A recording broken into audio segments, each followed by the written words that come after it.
순종할 수 있게 하는 힘이라는 제목으로 같이 은혜 나누기 원합니다. 오늘 목사님이 고속도로 휴게실에 있는 화장실에 갔어요. 일을 보는데 역한에서 큰 소리로 목사님 안녕하세요 라고 인사가 들린 거예요. 순간 엉겁결에 예 안녕하세요 라고 대답하고 속으로 생각하는 거예요. 아니 어떻게 보이지도 않는데 옆칸에 있는 목사를 다 알아보는가. 근데 계속 말을 건네는 거예요. 식사는 하셨어요? 화장실에서 참 예의도 바르다고 싶어가지고 아니요 일 끝내고 하려고 합니다. 그랬더니 조용해지는 거예요. 그런데 이런 말이 들려왔습니다. 목사님 전화를 끊어야겠어요. 옆에서 이상한 사람이 자꾸 대꾸를 합니다. 그렇죠. 착각도 자유죠. 우리가 신앙에서도 그런 착각과 오류에 빠지는 문제 중에 하나가 이 순종의 문제예요. 그냥 쉽게 생각해서 순종하면 복을 받고 불순종하면 벌을 받는다. 그래서 거꾸로 말하면 순종의 동기나 이유가 어떤 복을 받거나 아니면 벌을 피하기 위해서 순종해야 된다라는 식으로 결론 맺어질 때가 많이 있습니다. 근데 오늘 이 순종이 과연 어떻게 이루어지고 순종은 과연 성경에서 무엇을 말하는가에 대해서 다시 한번 살펴보기 원합니다. 실제로 우리가 이제 순종이라는 말에 대해서 어떻게 생각하세요? 그게 부담이 되기도 하죠. 어떤 분은 이런 이야기를 해요. 나는 참 IQ는 높은 것 같지만 기억력은 안 좋은 것 같다. 불과 몇 개월 전만 해도 한 달에 내가 몇백만 원만 받으면 감사함으로 정말 하루 종일 그림 그리겠다라고 기도했는데 실제로 지난 몇 개월 동안 진짜 몇백만 원씩 받으면서 하루 종일 그림 그리는 일을 했고 지금도 일이 막 밀려오는데 죽겠다라고 입에 달고 산다. 분명히 몇 개월 전에 새벽 기도 열심히 기도했고 하나님이 주신 응답이고 그래서 깨어있고 감사하라는 말씀을 받았는데도 불구하고 늘 힘들다 불평하고 있는 나의 모습을 보면서 난 언제쯤 돼야 정말 말씀에 순종하는 삶을 살게 될까라는 생각이 든다. 이게 뭐 다른 사람의 이야기가 아니고 내 얘기가 될 수도 있죠. 그런 면에서 보면 오늘 아브라함이 하나님께 평가를 받아요. 그게 오늘 5절의 말씀이에요. 5절에 보면 아브라함이 내 말을 순종하고 내 명령과 내 계명과 내 율례와 내 법도를 지켰음이라. 이게 얼마나 놀라운 평가예요. 사람들한테 받는 것도 아니고 하나님한테 너는 내 말을 순종했고 내 법도를 지켰다. 참 대단한 평가예요. 근데 이 평가가 지금 아브라함한테 직접 주시는 게 아니라 지금 이 26장에 하나님의 말씀을 듣고 있는 건 아브라함의 아들 이삭입니다. 그 이삭 때 아버지 때처럼 가뭄이 들었어요. 그래서 이제 애굽으로 가면 곡식이 좀 있으니까 나일강이 흐르고 이제 그쪽으로 가려고 하는데 하나님이 정지시키시죠. 그리고 나서 가지 말고 여기에 머물러라. 그러면 내가 너에게 복을 주겠다라고 말씀하세요. 그러면서 그 복의 내용이 뭐냐면 4절이에요. 내 자손을 하늘의 별과 같이 번성하게 하며 이 모든 땅을 내 자손에게 주리니 내 자손으로 말미암아 천하 만민이 복을 받으리라. 그러니까 이 약속을 주시는 거죠. 그러니까 머물러라. 근데 이 복을 주게 되는 그 근본적인 이유는 뭐냐면 네 아버지 아브라함이 순종을 잘했기 때문이다 라고 하시는 거예요. 참 이 하나님의 복과 순종이란 말이 여기에 이제 이렇게 딱 붙어 나오잖아요. 그러니까 우리가 참 보면서 부담이 되기도 하고, 야, 아브라함은 어떻게 했길래 이렇게 하나님한테 순종해서 복을 받았을까? 이 하나님의 말씀이라고 되어 있고 여기 법도 규례라고 나오지만 우리가 생각해 보면 모세 때에 사실은 율법이 주어졌잖아요. 그러면 아브라함 때는 율법이 없었어요. 그럼 도대체 뭘 지킨 걸까부터 한번 따져봐야 되겠죠. 그럼 뭘 순종한 걸까? 그 순종의 대상은 결국 뭐냐 하면 이 아브라함이 그 갈대아 우르를 떠나서 가나안으로 오게 됐던 하나님이 주신 분명한 약속. 그 약속을 붙잡고 흔들리지 않았다란 말이에요, 결국. 그럼 창세기 12장에 하나님께서 아브라함에게 주신 약속이 뭐냐 하면 창세기 12장 1절부터 3절이에요. 거기에 보면 이런 말씀이 있어요. 첫 번째 주신 약속이고 이게 말씀이고 이걸 붙잡았다라는 거예요. 여호와께서 아브라함에게 이르시되 너는 너의 고향과 친척과 아버지의 집을 떠나 내가 내게 보여줄 땅으로 가라. 내가 너로 큰 민족을 이루고 내게 복을 주어 내 이름을 창대하게 하리니 너는 복이 될지라. 너를 축복하는 자에게는 내가 복을 내리고 너를 저주하는 자에게는 내가 저주하리니 땅의 모든 족속이 너로 말미암아 복을 얻을 것이라 하신지라. 이 내용이었다라는 거예요. 그리고 실제로 지금 우리가 이삭에게 아브라함이 뭘 잘 붙들었나라고 하나님이 이걸 잘 순종했다라고 하시는 말씀의 내용도 마찬가지예요. 너로 말미암아 많은 민족이 복을 받게 되고 큰 민족을 이루게 될 것이다. 그러니까 그 내용은 일관되게 흘러가고 있어요. 그러니까 아브라함이 잘한 건 뭐냐면 그 약속을 놓지 않았다라는 것이죠. 실제로 우리가 그 약속을 놓치지 않았다라는 면에서 순종을 이해할 때 우리가 히브리어 단어를 좀 볼 필요가 있어요. 오늘 우리가 보는 이 5장, 그러니까 5절의 단어를 보게 되면 이는 아브라함이 내 말을 순종하고 내 명령과 내 계명과 내 율례와 내 법도를 지켰습니다 할 때 여기 보면 순종하고라고 번역되어 있는 단어가 히브리어로 샤마라는 히브리어예요. 샤마. 이 샤마라는 말은 뭐냐면 원래는 듣다라는 뜻에서 유래된 거예요. 듣다. 우리가 쉐마라는 말 아마 아실지 모르겠어요. 신명기 6장에 보게 되면 그런 말씀이 있죠. 이스라엘아 들으라. 우리 하나님은 오직 유일한 하나님이시니 너는 마음을 다하고 뜻을 다하고 힘을 다해 내 하나님 여호와를 사랑하라. 이게 굉장히 중요한 그 말씀이에요. 왜냐하면 지금도 이스라엘에 가면 공항부터 시작해서 모든 건물에 문설주에 함이 하나씩 붙어 있어요. 그럼 그 안에 종이가 들어있는데 그 종이 안에 들어있는 말씀이 바로 제가 지금 말한 이 신명기 6장 4절과 5절이에요.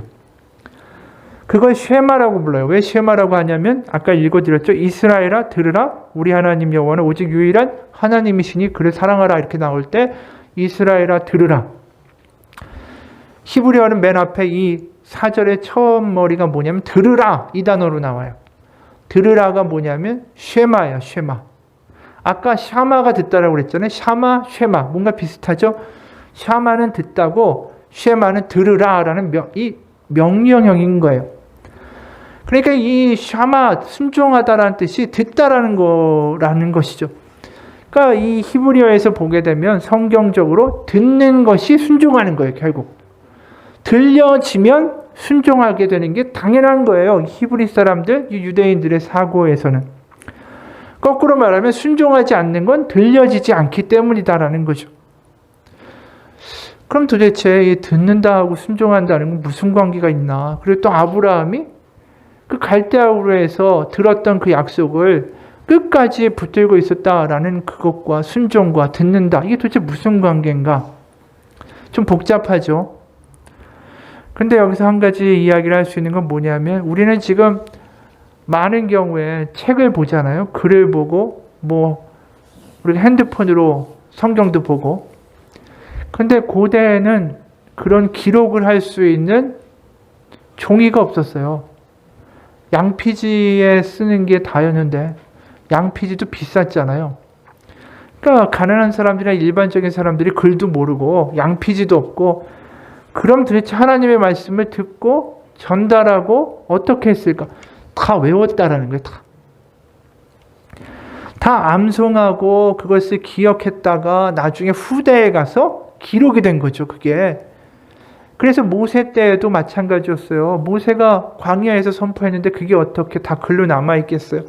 듣고 암송하고 또 그걸 다음 사람에게 또 후대에게 자손들에게 주변에 이야기해주고. 그렇기 때문에 히브리어에서 이 성경 구약 성서 문화에서 듣는다라는 거 그냥 한 귀로 듣고 한 귀로 내보내는 게 아니라 외우고 암송하여 그 안에 머물게 한다라는 뜻이 들어있는 거예요. 듣는다라는 게. 왜냐하면 듣고서 외워야 되니까. 그러려면 어떻게 해야 됩니까? 늘 묵상한다라는 것에 가까운 거예요. 듣는다라는 게. 우리의 문화하고는 다른 거죠. 실제로 우리가 이제 샤마가 듣는다, 이 간직한다라는 뜻이 있다면 그거랑 똑같이 순종하다는 단어가 하나 더 있어요. 샤마르. 오늘 아까 읽었던 5절에 보면 내 말을 순종하고 아브라함이 내 법도를 지켰음이라 라고 하시잖아요. 그 앞에 순종하다라고 할 때는 샤마고요. 지켰다 할 때는 샤마르예요. 그러니까 이 두 개가 같은 뜻이죠, 사실상. 글자도 거의 똑같아요. 끝에 하나만 음절이 다를 뿐이죠. 이 샤마르도 무슨 뜻이냐 하면은 보호하다, 간직하다, 경계하다라는 뜻이에요. 그래서 성경에 보면 파수꾼이라는 단어가 나와요. 파수꾼. 경계하면서 보호하면서 지키는 거죠. 그게 쇼메르라는 명사예요. 샤마르, 쇼메르. 똑같잖아요. 그러니까 뺏기지 않도록 그것을 끈질기게 경계하면서 지키면서 보호하고 있는 게 샤마르라는 뜻이죠. 그러니까 샤마르나 샤마나 결국 본질은 뭐냐면 그냥 흘려보내는 게 아니라 머물게 하고 간직하게 하고 암송하고 지키고 떠올린다라는 뜻인 거예요. 그게 바로 순종의 본질이다라고 성경은 말하고 있는 것이죠. 그래서 결국 아브라함이 한 게 뭐냐 하면 창세기 12장에서 갈대아 우르를 떠나게 될 때 아버지의 집을 떠나서 저 시골 구석과 같고 아무것도 없는 땅 가나안으로 갈 때에 그가 가면서 늘 기억하고 암송하고 떠올리고 기억을 계속 매일마다 했던 게 뭐냐면 바로 하나님의 약속이었어요. 너로 큰 민족을 이루고 내가 너를 복을 줄 것이고 너를 인하여 많은 민족이 복을 받을 것이다. 그 말씀을 늘 기억하면서 살았다라는 거예요. 그래서 지금 아브라함이 내 법들을 지켰고 내 말에 순종했다라는 건 다른 게 아니에요. 그걸 매일매일 기억하면서 그래도 살아갔다. 그게 아브라함이 잘한 일이다 라고 말씀하신다라는 것입니다. 실제로 아브라함이 살아가는 삶이 만만치 않았어요. 왜냐하면 큰 민족을 이룬다라고 하셨는데 100세까지 없잖아요, 아들이. 사라에게서 아들이 없고 사람들 얼마나 비웃겠어. 네가 큰 민족을 이룬다며. 네가 복의 근원이 된다며. 큰 민족을 이루려면 그래도 아들을 한 10명씩은 낳아야지 뭔가 가능성이 보이지 않겠어.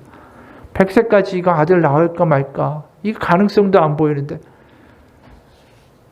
그 하나님이 주신 약속을 붙들고 있다라는 게 매일매일 기억한다는 게 이 사람한테 얼마나 힘들었겠어요. 고통일 수 있는 일이잖아요, 사실은. 지금 눈앞엔 전혀 이루어지는 게 없는데 그 약속을 받은 때가 아브라함의 나이가 75세 때예요. 그리고 100세에 이삭을 낳았어요. 거기까지 버틴 것도 참 대단하죠. 그런데 그 약속을 받고 40년이 지났을 때 하나님 뭐라고 하셨나요? 우리가 알고 있는 사건이죠. 이삭을 바치라고 하셨어요. 그럴 때 이 아브라함의 반응이 뭡니까? 이 이삭이 죽어버리면 하나님의 큰 민족을 이루겠다는 약속도 다 수포로 끝나고 무슨 큰 민족이 되고 무슨 복의 근원이 되겠어요. 모든 게 다 망가지는 거잖아요. 그런데 그가 가서 그 아들을 죽이려고 할 때 그가 붙잡고 있었던 게 뭔지가 분명한 거예요. 뭐냐면 하나님의 약속이었어요. 40년 동안을 그 말을 끝까지 붙들고 그 말을 매일매일 기억해내며 그렇게 살아갔던 거예요. 바로 순종의 근본적인 본질은 뭐냐 하면 그 말씀, 약속을 주야로 잡고 묵상하는 것이다. 그게 지금 구약 성서가 이야기하고 있는 순종의 방법이에요. 실제로 나중에 여호수아가 이제 모세가 죽잖아요. 모세가 얼마나 뛰어난 리더예요. 애굽에서 파라오하고 대결을 하고 실제로 홍해를 가르면서 그 수많은 수십만 명의 이스라엘 사람들을 데리고 출애굽을 한 대단한 영웅이죠. 근데 그가 가나안 땅에 가지 못하고 죽게 되니까 그 다음 때를 이은 여호수아가 얼마나 부담이 되겠어요. 이제 모세가 없는데 이 사람들이 내 말을 들어줄까? 과연 나는 어떻게 해야 될까라는 두려움과 막연함이 있을 때 하나님이 무슨 말을 주셨냐 하면 여호수아 1장 8절이에요. 이 율법책을 내 입에서 떠나지 말게 하며 주야로 그것을 묵상하여 그 안에 기록된 대로 지켜 행하라. 그리하면 내 길이 평탄하게 될 것이며 내가 형통하리라. 여기에 나와 있는 게 뭡니까? 주야로 묵상하고 기억하고 떠올리라는 이야기죠. 결국 그 율법의 본질은 뭡니까? 하나님이 천지를 창조하셨고 아브라함을 부르셨고 아브라함에게 약속하신 그 약속, 큰 민족을 이루고 내가 너로 하여금 복의 근원이 되겠다. 그 약속을 결국 가나안 땅에 이스라엘 백성을 보내심으로 이루시겠다라는 그 내용이 바로 율법의 본질이에요. 그러니까 그 내용을 다시 기억하고 붙잡고 떠올리면서 그 말씀을 간직하며 살아갈 때에 그때 분명히 네가 승리하게 될 것이다. 그 이야기를 하신 거예요. 그러니까 결국 순종이라는 말은 뭐냐 하면 그 말씀이 내 안에 머물러 있어야 된다라는 이야기죠. 매일매일. 나 왜 순종할 수가 없을까? 나 왜 이렇게 순종이 안 되지? 왜 나 이렇게 기억력이 짧아? 기억력이 짧을 수밖에 없죠. 왜? 말씀이 이 안에 없으니까. 말씀이 내 안에 머물러 있고 매일마다 그것이 나에게 잡혀 있을 때 기억이 나지. 그게 다 날아다니는데 내가 어떻게 그걸 기억하고 순종하겠어요? 실제로 예수님이 이런 비유를 정확하게 하셨어요. 마태복음 13장에 보면 씨 뿌리는 비유가 나와요. 그 씨 뿌리는 비유를 보게 되면 거기에 4가지의 종류의 사람이 나오게 됩니다. 그래서 그 씨는 말씀이에요. 하나님의 말씀이 어디에 뿌려진다라고 하냐면 첫 번째는 길가에, 두 번째는 돌밭에, 세 번째는 가시떨기 위에, 네 번째는 좋은 땅에 라고 되어 있어요. 그러면서 그 비유에 대해서 어떻게 설명하시냐면 좋은 땅에 뿌려진 씨는 나중에 30배, 60배, 100배 결실을 맺는데 나머지들은 그렇지 아니하다라는 거죠. 그래서 마태복음 13장 19절부터 23절 보면 이렇게 말씀하십니다. 아무나 천국 말씀을 듣고 깨닫지 못할 때에는 악한 자가 와서 그 마음에 뿌려진 것을 빼앗나니 이는 곧 길가에 뿌려진 자요. 돌밭에 뿌려졌다는 것은 말씀을 듣고 즉시 기쁨으로 받되 그 속에 뿌리가 없어 잠시 견디다가 말씀으로 말미암아 환난이나 박해가 일어날 때는 곧 넘어지는 자요. 가시떨기에 뿌려졌다라는 것은 말씀은 들으나 세상의 염려와 재물의 유혹에 말씀이 막혀 결실하지 못하는 자요. 좋은 땅에 뿌려졌다라는 것은 말씀을 듣고 깨닫는 자니 결실하여 어떤 것은 100배, 어떤 것은 60배, 어떤 것은 30배가 되느니라 하시니라. 결국 뭐예요? 좋은 땅은 그 말씀이 간직되고 뿌리가 내리는 것이 좋은 땅이다라는 거죠. 그러니까 결국 실패한 사람은 뭐예요? 그 말씀을 간직하는 데 실패한 거예요. 딴 게 아니라. 간직하는 게 실패하니까 뭐 와서 새가 집어먹고 바람에 날아가고 가시떨기 밟혀버리고. 그러니까 우리가 말씀을 내 안에 잡고 싶지만 예를 들어 걱정이 생기고 환난이 생기고 돈 문제가 생기고 또 누가 와서 무슨 말을 하고 비난과 험담하면 새벽 기도나 주일 예배 들었던 말씀이 다 날아가 버리는 거예요. 그냥 공중으로. 그러면서 그 순간 나는 내 생각과 내 성질과 내 판단대로 반응하고 말게 되는 거죠. 결국 좋은 땅이라는 거 그 말씀을 간직할 수 있는 마음이 되는 것입니다. 그럼 여기서 이런 얘기도 할 수 있어요. 그건 다 그렇게 하고 싶어요. 당연히 말씀을 내 마음에 간직하고 싶죠. 그런데 세상이 날 가만히 안 놔둬요. 뭐 남편이, 아내가, 애들이, 주변이, 회사에서, 직장이, 상사가 날 가만히 놔두나요? 그게 안 되는데. 근데 여기서 굉장히 중요한 포인트가 있습니다. 뭐냐면 아브라함이 40년 넘게 그 약속을 붙잡고 버텨낼 수 있었던 것은 단순히 그의 의지와 결단 때문은 아니라는 거예요. 아브라함의 인생을 보다 보면 그가 실수도 많이 하죠. 거짓말도 하고요. 걱정도 하고요.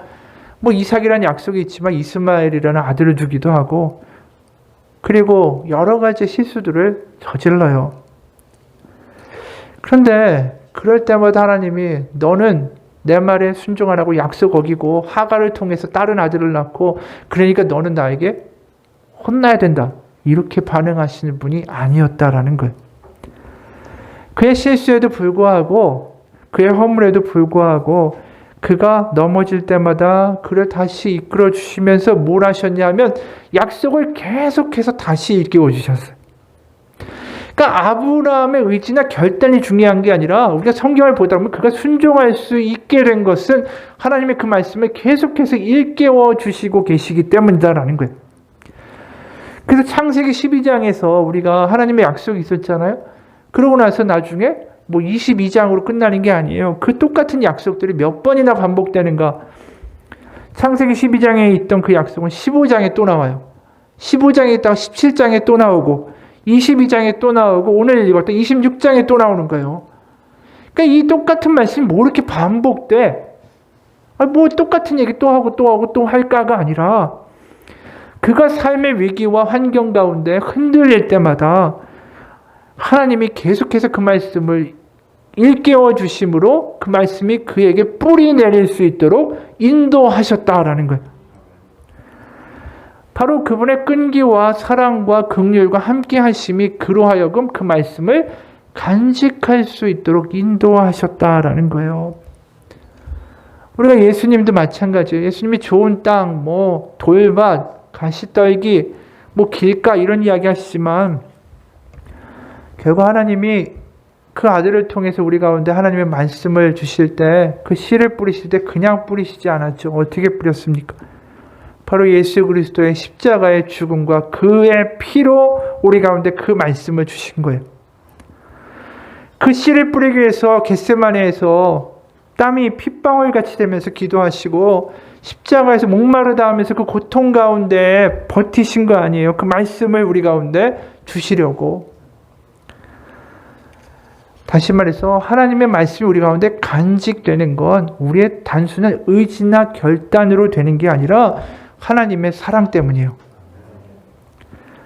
그러니까 이 이야기를 좀 더 풀어 설명하면 우리가 하나님의 말씀이 들리고 간직되는 건 그분이 진정으로 나를 사랑한다는 걸 느끼기 때문이에요. 미국에서 아이들한테 시금치를 먹이는 게 되게 힘들었대요. 옛날에 우리가 어릴 때 뽀빠이라는 만화 영화가 있죠. 그거 아시는 분들은 나이가 좀 되신 분들이겠지만 네. 뽀빠이가 괴롭힘을 당할 때마다 무슨 시금치 캔을 딱 먹으면 갑자기 알통이 이렇게 나오고 힘이 세지잖아요. 그게 애들 시금치 먹이려고 만든 영화라는 거예요. 그런데 어느 책에서 아이들한테 시금치나 브로콜리나 이거 뭐 애들 다 먹기 싫어하는 거잖아요.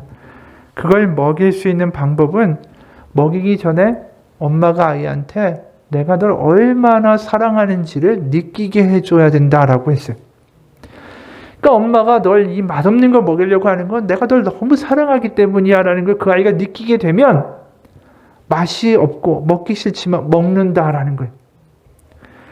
그러니까 하나님의 말씀이 우리 가운데 간직되고 매일매일 떠올려질 수 있는 근본적인 이유는 뭐냐면 바로 그분의 사랑이 우리 가운데 먼저 체험돼야 들리는 거예요. 그렇기 때문에 하나님이 저 멀리서 너 순종해. 그렇지 않으면 벌 받을 거야. 너 순종해. 그렇지 않으면 너 망할 거야.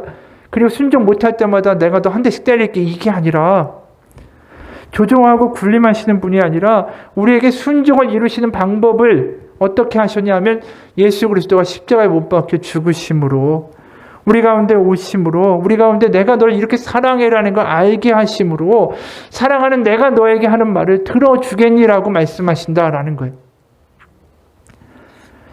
바로 하나님의 말씀이 우리 가운데 들리는 가장 큰 계기는 그분이 나를 알고 나와 함께 계시고 나를 사랑하신다라는 분명한 체험에 근거하는 겁니다. 전에도 한번 들려드린 신달자 교수님이라는 분의 간증이에요. 내가 최초로 성당문을 두드렸을 때는 이 세상 어디에도 따뜻한 손길을 만날 수 없는 절망 그 자체에 놓여 있을 때였다. 세상은 온통 캄캄했고 짙은 어둠은 손톱도 들어가지 않을 정도로 딱딱했다. 남편은 중환자실에 누워서 20일 동안 혼수 상태로 지냈고 나는 더 이상은 낮아질 수 없는 가난과 초라한 몰골로 중환자실을 지키며 가슴을 떨었다. 이제 막 3살이 된 막내와 그 언니들은 똑같이 수두를 앓고 있었다. 이런 잔인한 비극 속에서 나로 하여금 성당문을 열게 한 분은 누굴까? 누가 불렀다고 하면 오만이고 내가 직접 찾아갔다고도 하면 착각일 것이다. 그 즈음에 나는 세상의 질긴 외로움에 몸을 떨고 있었고 무엇보다도 무서웠다. 그 현실을 극복하기보다는 차라리 죽음을 택할 찰나였다. 누구에게도 내 아픔을 털어놓고 의논할 수 없었다. 외롭고 무섭고 또 외롭고 무서웠던 시절, 나는 성당문을 처음으로 열고 들어선 그 순간을 아직도 잊을 수 없다. 예수님이 누구인지도 모르던 그 백지 상태의 종교적 상황에서 나는 어떻게 성당을 찾아가게 된 걸까? 아직도 예수님은 말씀이 없으시고 나도 정확하게 그 이유를 모르겠다. 난생 처음으로 성당문을 열었을 때 저 벽에 분명한 모습으로 계셨던 십자가 예수님과 마주쳤을 때 내 심장은 왜 그렇게 빨리 뛰었으며 가슴은 철렁 내려앉았을까? 벽에 걸린 예수님과 처음으로 눈이 마주쳤을 때 그래, 나는 분명 지금도 기억한다. 덜덜덜 온몸이 떨렸던 그 순간을. 그리고 나는 들었다. 예수님의 목소리는 지금도 분명하게 들린다. 그래, 내가 다 안다. 예수님 어찌하여 저를 아십니까? 어찌하여 제 마음을 다 아십니까? 당신은 도대체 누구시기에 아무도 알아주지 않는 이 초라하고 불쌍한 여자의 마음을 다 안다라고 하십니까? 나는 의악 소리를 치며 울기 시작했고 내 입에서 처음으로 주님이라는 소리가 터져나왔다. 나를 안다는 그분의 옷자락을 붙들고 통곡하고 싶었다. 아무도 제 마음을 몰라주는데요. 그 누구도 제 마음을 알려고도 하지 않는데요. 이미 제 마음은 저 차가운 얼음바닥에 떨어져 으깨지고 박살났는데요. 주님이 안다니요. 나는 온몸으로 울부짖었다. 내 몸에 물이란 물은 모두 흘러나왔다. 2-3시간의 통곡 끝에 무거웠던 내 몸은 가벼워졌다. 아, 그날의 예수님, 그 시절 내가 가장 필요했던 것은 돈이 아니라 절실한 내 마음을 알아주는 슬픔의 공유자였던 것이다. 당시 나는 사람들의 위로가 나를 더 초라하게 한다는 것을 알고 있었다. 위로하는 그들의 눈은 나를 아래로 보고 있었고 때로는 나를 비웃는 것처럼 보이기도 했다. 내 마음은 이미 어긋난 상태였고 누군가의 위로는 곧 나를 멸시하는 것처럼 느껴졌다. 돌이켜보면 그때 나는 마음의 질병을 앓고 있었던 것이 아닌가. 흔히 사람이 약해지면 그렇게 되지 않는가. 남의 진심을 받아낼 줄 모르고 그래서 더 외로워지는 게 나약한 인간의 모습이다. 나는 울었고 눈물의 홍수 잔치를 이뤘다. 그리고 그분의 말씀 하나, 그래, 내가 다 안다. 그 말씀을 가슴에 비밀처럼 움켜쥐고 그 어려운 시기를 이겨냈다. 넘어질 때도 그 말씀을 붙잡았고 억울한 일을 당해도 그 말씀을 붙잡았고 죽을 정도로 외로울 때도 그 말씀 하나를 온 마음으로 부둥켜 살았다. 그 눈물과 그 말씀 덕분이었을까? 남편은 오랜 혼수 상태에서 깨어났고 나는 그분의 발끝을 따르는 신자가 됐다. 우리가 하나님을 순종하게 되는 건 뭡니까? 하나님이 우리를 알고 공감하시기 때문에. 나와 상관없는 사람이 하는 이야기는 안 들려요. 하지만 세상이 날 몰라줘도 나를 안다고 하는 분의 이야기는 들리는 거예요. 실제로 최근에 세월호 사건이 있었죠. 세월호 사건의 유가족들이 특별법 제정을 위해서 전국 순회하면서 이제 서명을 받을 때 그분들에게 가장 큰 위로를 줬던 분들이 누구였냐면 광주의 5.18 유가족이었대요. 왜 그랬냐? 그 유가족이 이렇게 말해요. 우리는 그저 아무 말 없이 보자마자 그냥 부둥켜 안고 한참을 울었습니다. 그 이유는 저 사람은 알 거라는 거죠. 그게 공감이고 거기서 긍휼이 있는 거고, 그렇기 때문에 이 공감이라는 게 절대 쉬운 게 아니에요. 그냥 내가 널 안다가 아니라 그 바닥까지 체험한 사람 아니면 안다라고 말할 수 있는 자격이 있는 사람 없어요. 실제로 어떤 상담가는 이런 얘기를 해요. 공감이 얼마나 어려운 것인가. 긍휼이라는 게 절대 쉬운 것이 아니다라고 이야기하는데, 부모의 입에서 나오는 이야기를 들어보면 자녀들에게 늘 문제 해결은 목표를 제시하는 것이다. 야, 운다고 뭐가 해결되냐? 한 문제라도 더 해야 되지 않겠냐?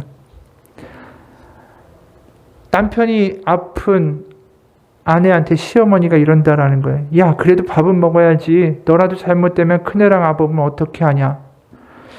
부모의 걱정 어린 충고는 늘 문제 해결을 염두에 두고 있다. 그런데 문제 해결이 답이 아니다.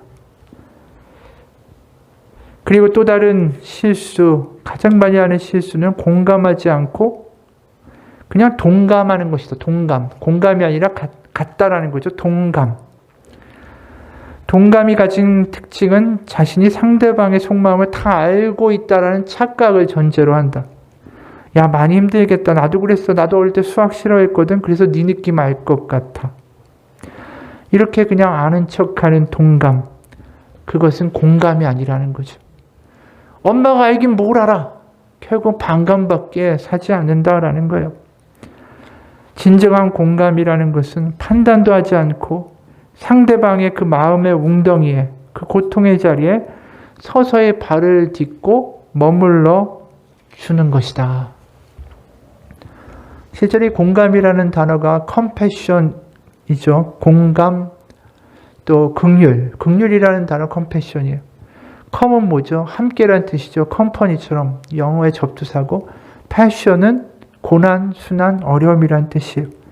그러니까 같이 아파해주고 같이 힘들어주는 게 공감이고 긍휼이라는 뜻이에요. 결국 하나님이 우리 가운데 하신 게 뭐냐면 그거예요. 십자가가 우리 가운데 던져주는 강력한 메시지는 내가 너를 안다라고 하시는 거예요. 그분은 분명히 우리를 안다라고 말하실 수 있는 자격이 있는 분이에요. 왜? 십자가에서 그 모든 고통과 수고와 아픔을 배신을 경험하신 분이기 때문에 하나님이 멀리서 우리를 보면서 너 이렇게 해. 이렇게 하지 않으면 혼나. 이게 순종의 본질이 아니라는 거예요.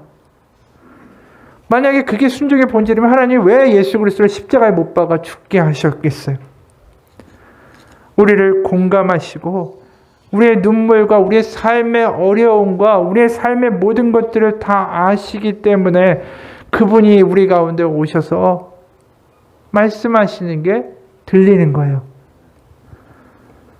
하나님은 신이니까 쉽게 말씀하실 수 있지요. 우리는 그렇게 말할 수 없어요. 이제 십자가의 예수 그리스도를 보면서 바로 내가 쓰러진 자리에서 아무도 몰라주는 자리에서 내 형제 자매와 아내와 자식과 남편도 모르는 그 모든 것들을 안다라고 말씀하시는 그 예수 그리스도, 그분의 이야기가 어떻게 나에게 들리지 않겠어요?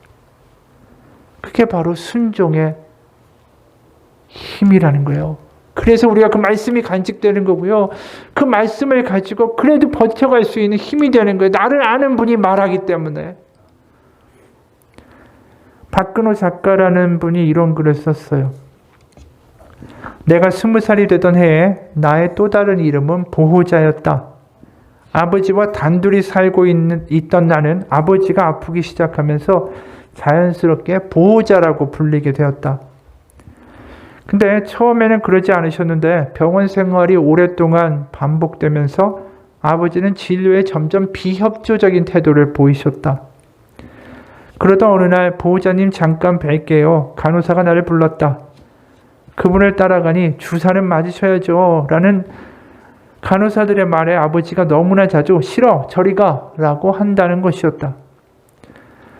그러면서 병원에서 전화가 오거나 간호사들이 내게 하소연하는 일이 점점 잦아졌다.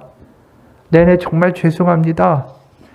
그렇게 말을 하게 될 때마다 나는 아버지에게 큰 소리를 내고는 했다. 왜 그러세요 아버지 좀. 그만 좀 하세요. 아버지가 그나마 무서워하던 건 나였기에 한껏 풀이 죽은 채로 계시다가 조용히 어떤 이유를 말씀하셨다.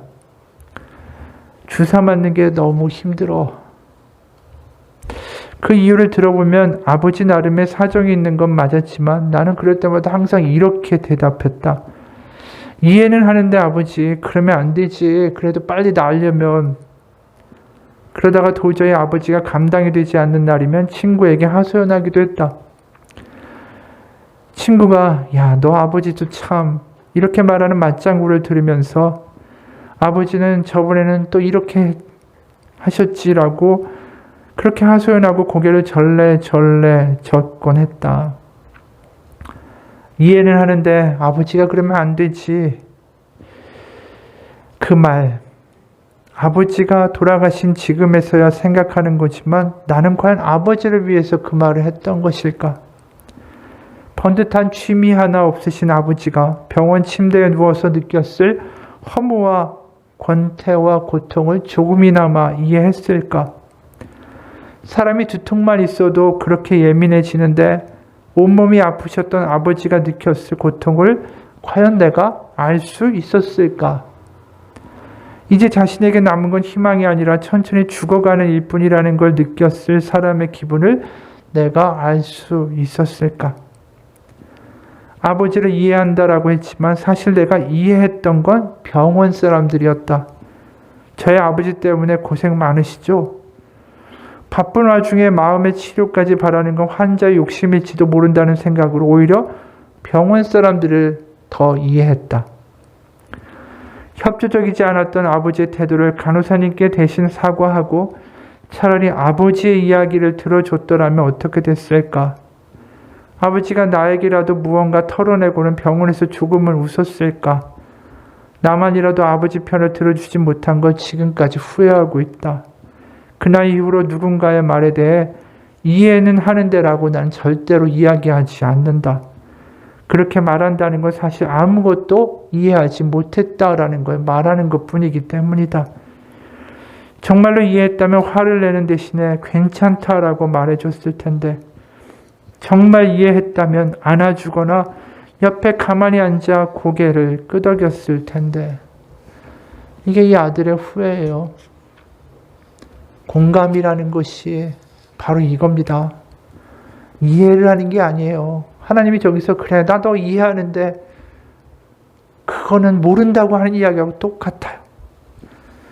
하나님의 아들 예수 그리스도를 이 땅까지 내려보내신 이유는 우리를 알고 공감하고 긍휼하시는 하나님을 우리에게 체험케 하시기 위해서입니다. 예수 그리스도 그분은 우리를 정죄하는 분이 아니에요. 늘 정죄하고 혼내고 너 이렇게 안 해서 혼나야 되라고 한다면 지금도 왜 십자가에 예수님이 못 박혀 계시겠어요? 그분은 정답을 강요하시는 게 아니라 그분은 나를 다 알고 지금 내 옆에 계셔요.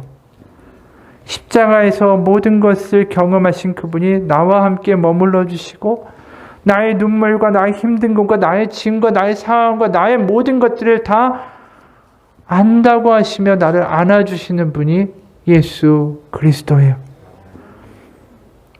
같이 울어주시고 같이 해주시고 같이 기뻐해 주시고 그걸 우리가 경험케 되는 것, 그것이 하나님의 복음입니다.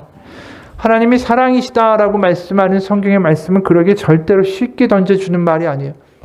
우리는 그냥 쉽게 사랑해 얼마나 쉽게 얘기해요. 근데 하나님은 사랑이시라.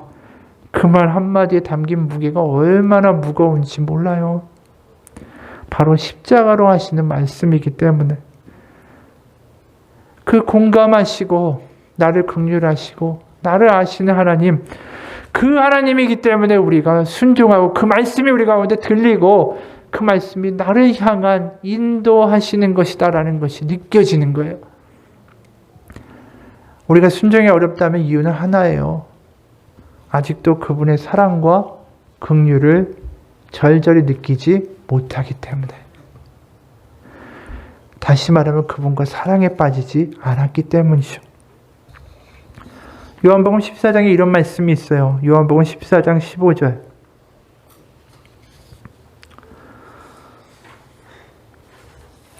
너희가 나를 사랑하면 나의 계명을 지키리라. 여기에 보면 계명을 지키는 이유, 동기가 뭡니까? 사랑이라고 하잖아요. 바로 사랑하기 때문에, 사랑의 관계이기 때문에 그 말씀을 간직하고 그 말씀을 부둥켜 안고 살아간다라는 거예요. 제가 옛날에 대만에서 어학연수를 할 때 중국어 배운다고 한 2개월 가 있었는데 대만에 가니까 아는 사람 하나도 없잖아요. 그때 아내가 연애하고 있을 때인데 매일 편지를 써서 보내줬어요. 근데 매일 편지를 보내주면은 그게 지겨울까요? 그렇지 않더라고요. 내일은 뭐가 올까? 편지 받아보면 하루 몇 번씩 읽어요. 그러면서 그 말이 와닿는 느낌이 다르더라고요. 사랑하면 다른 거예요. 뭐든지. 그리고 내일 올 편지가 얼마나 기다려지든지 하나님의 말씀도 마찬가지입니다. 그분과의 사랑이 우리 가운데 분명히 체험되고 회복된다면 순종하라고 강요하지 않아도 그 말씀이 우리 가운데 힘이 있게 다가올 수밖에 없어요. 어느 분이 이런 이야기를 합니다. 남에게 말하기 부끄러운 하나님의 말씀에 순종하지 못하는 반복되는 죄가 있었습니다. 다시는 반복하지 않겠다고 다짐했습니다. 그러나 결과는 헛것이었습니다. 자꾸만 반복돼서 결심했습니다. 그러나 마찬가지였습니다. 여전히 죄를 짓고 마는 나의 모습 가운데 혈서를 쓰기로 작정했습니다. 손가락을 입으로 깨물었습니다. 대단한 결심이었습니다. 손가락을 잘라서 혈서를 쓰겠다. 하지만 손가락만 아프지 손가락이 잘려지지도 않습니다. 피 한 방울 나오지도 않아서 물어뜯지만 그것도 피도 안 나오고, 그래서 면도칼로 손가락 끝을 조금 베어내서 피가 흘렀습니다. 그리고 그 피로 죄를 반복하지 않겠다 결심하고 혈서를 썼습니다. 그리고 책상 위에 붙여놓았습니다. 그러나 작심 3일이었습니다. 3일 만에 또다시 그 죄를 짓고 말았습니다. 혈서 앞에서 엉엉 울었습니다. 그러면서 혈서를 쥐어짜면서 몸부림치면서 깨달은 건 내 결심과 내 의지로 안 되고 오직 은혜로만 가능하다라는 걸 알게 됐습니다. 순종은 우리의 힘과 결단으로 하는 게 아니에요. 혼낸다고 안 됩니다. 잔소리한다고 순종될까요? 아니에요.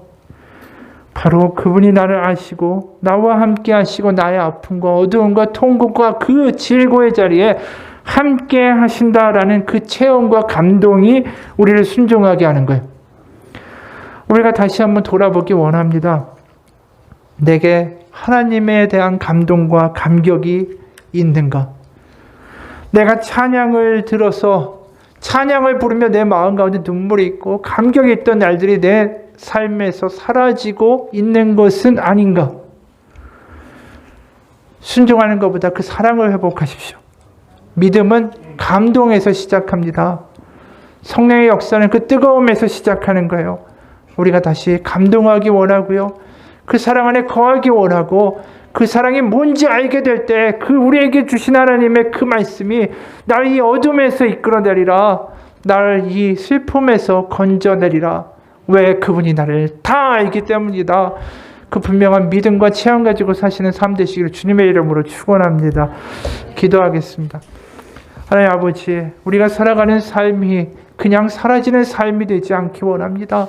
무덤덤하고 아무것도 느껴지지 않고 그냥 하루가 또 다른 하루로 연장되고 매일매일이 똑같고 지루하고 아프기만 하고 짜증만 나는 삶이 아니라 매일매일이 하나님 가운데 새로운 삶이 되기 원합니다. 감격하는 삶이 되기 원합니다. 체험하는 삶이 되기 원합니다. 하나님의 사랑이 느껴지고 하나님이 나를 안다라는 그 사실이 나에게 기쁨으로 다가오는 삶으로 회복되기 원합니다. 그 삶이 능력입니다. 하나님이 나와 함께 한다는 것이 절절히 경험되는 것이 우리의 힘이고 능력이고 복음이고 성령 충만입니다. 그 힘으로 살아가기 원합니다. 내 의지나 결단으로 할 수 없습니다. 하나님, 우리에게 오셔서 말씀하여 주옵소서. 내가 너를 안다. 내가 너의 상황과 처지와 아픔과 고통과 눈물과 슬픔과 어려움과 그 모든 것을 내가 안다라고 말씀하시고 나와 함께 그곳에 머물러 주신 하나님을 발견할 수 있도록 하나님 우리 가운데 은혜 내려 주옵소서. 살아계신 우리 주 예수 그리스도의 이름 받들어 기도합니다. 아멘. 우리 다 같이